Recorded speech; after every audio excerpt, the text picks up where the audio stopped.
कोल्हापुरातील सुवर्ण उद्योगाला चालना देण्यासाठी गोल्ड क्लस्टरच्या स्थापनेची गरज असल्याचं आमदार अमल महाडिक यांनी सांगितलं. सराफ संघ आणि गोल्ड व्हॅल्युएशन असोसिएशनच्या पदाधिकाऱ्यांसोबत बैठकीत हा प्रस्ताव मुख्यमंत्री देवेंद्र फडणवीस आणि उद्योग मंत्री उदय सामंत यांच्याकडे सादर करून लवकरच कृती आराखडा तयार केला जाईल असं त्यांनी स्पष्ट केलं.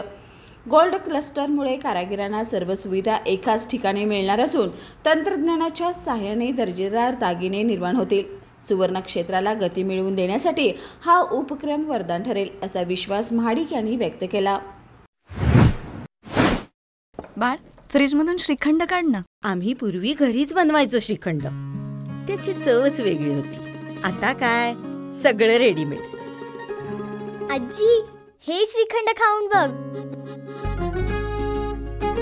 आज तुझ्या आईनं घरीच बनवलं की काय? हे आहे गोकुळचं श्रीखंड. अगदी जिभेवर रेंगाळणार. जिभेवरच नाही तर मनावरही रेंगाळणार. गोकुळ श्रीखंड, मनावर रेंगाळणार.